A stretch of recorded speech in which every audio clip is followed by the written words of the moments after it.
Agriculture. Thank you very much, Mr Acting Deputy President. Speaker. I believe it is probably best to give this speech in three parts. Firstly, what is Anzac's meaning to me, how I perceive it is reflected in the people to whom I've been given the honour to represent, and my thoughts on the effect of Anzac Day on our nation. With this perception being merely through my eyes, I have to express that I hope it is not seen as indulgent, but as there are so many views on Anzac Day, one does not need to be told how they should see it, but rather compile all our views so as to say how we see it. I'm happy the investment our government supported on both sides has made to support this righteous memory. At the very least to me, it is the very minor act of getting out of bed for the dawn service in memory of those who got out of a boat at Anzac Cove to be shot at, then later to be shot at again on the Western Front, or to be shot at in Palestine, or to be shot at later in the wars in North Africa, Europe, the Pacific, Vietnam, Korea, and now the Middle East, or to be shot at in the skies, or to be shot at sea. All I have to do is get out of bed for people who were and are offering their life. My father was an Anzac. My grandfather was an Anzac. My father's father was an Anzac. Arriving on the first day and leaving on the last, he was awarded military OBE and a Distinguished Conduct Medal. He went to Gallipoli, where the memories he would have been ones of being horrific, but the ones he conveyed home were of swimming in the sea, growing vegetable gardens near his guns, and of good humour amongst his fellow soldiers. After Gallipoli, for him, it was off to the Western Front, then later in a further war off to the Pacific, where at one stage he was the commander of the Royal Artillery. He was a person who had progressed from the bottom of the army to be the boss, through all the ranks. My mother's father also enlisted in the Air Force as a radio operator on the ground of the Western Front at the age of 16. I have a photo of him and he looks 16. When he became dangerously ill with double pneumonia, he was left for dead, but he was nursed back to life by a Catholic nun, then sent home. My father's mother had, I think, 7 brothers, who were all killed in the service of England. My mother's mother had brothers who served in Palestine. My father served, was repatriated after an accident before getting on the boat to embark for the Italian peninsula towards the end of the Second World War. An accident which smashed his leg and changed his life. In respect of these people, I did my brief time in the Army Reserve. I will not pretend that I know why they served. Was it patriotism, adventure, escape, or maybe as unremarkable as a job? What is important is what these people became when they went from their shores to serve elsewhere. The mateship, bravery, resilience, injury, trauma, and tragically for some of the families involved, death.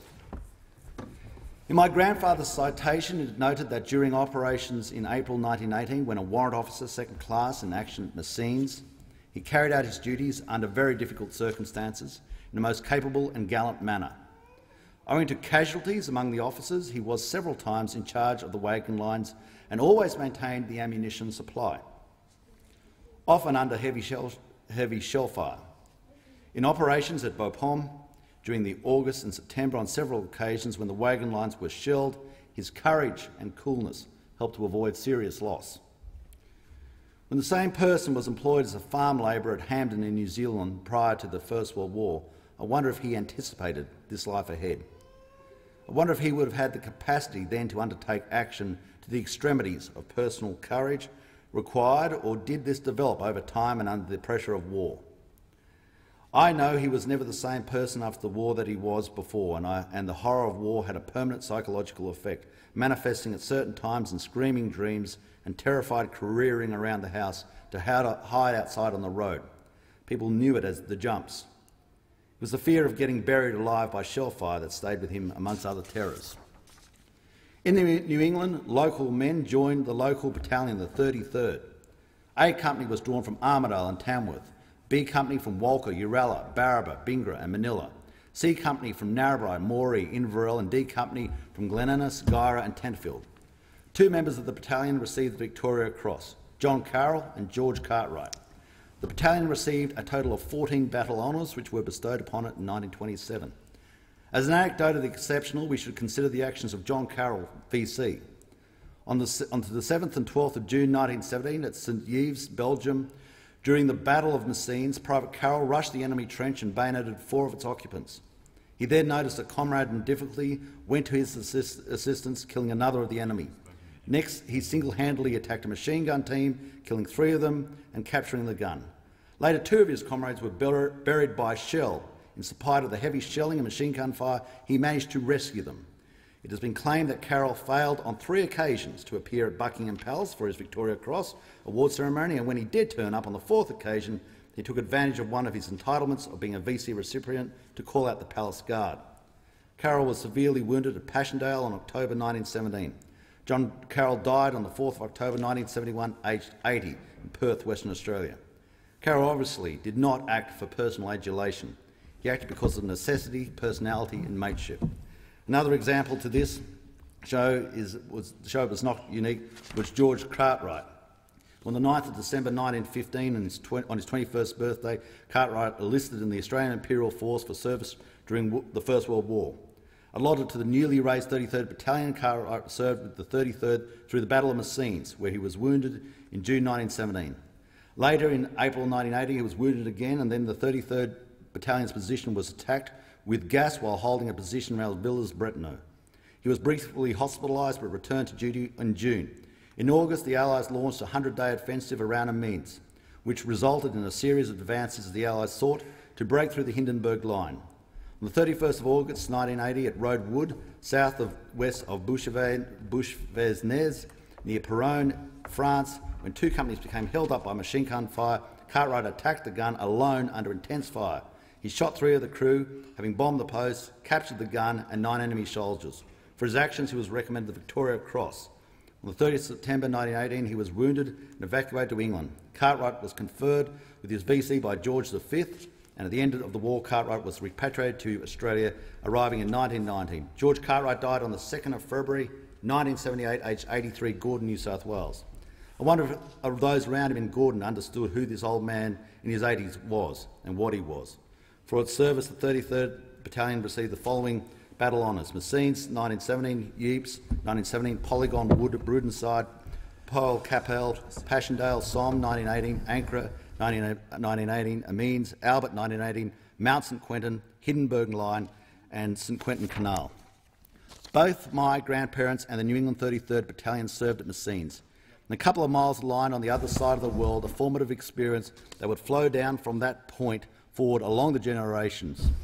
In the smallest village and the city's pride and sadness was etched into war memorials. Where we place flowers, mothers shed tears. Where we wait for the last post, wives waited and waited and waited. Where we stand, children longed for lost fathers. To quiet houses, the trauma came home. To careers, the dent of terrifying experience changed all prospects of a normal life. Yet before they left to go overseas to serve, they swam in the same rivers we swam in. They climbed the same hills. They covered themselves against the frost of New England winters. They were not bred by some divine purpose peculiar to us. They were one of us.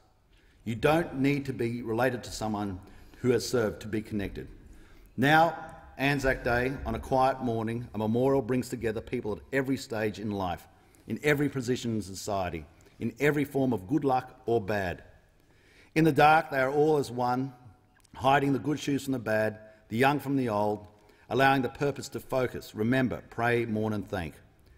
We are and are proud of our egalitarian ethos. So many reasons are given for it, but Anzac Day epitomises it and might suggest a reason for it.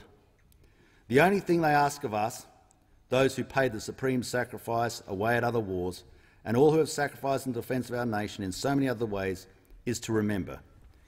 If we forget, then the sacrifice was for what purpose? Lest we forget.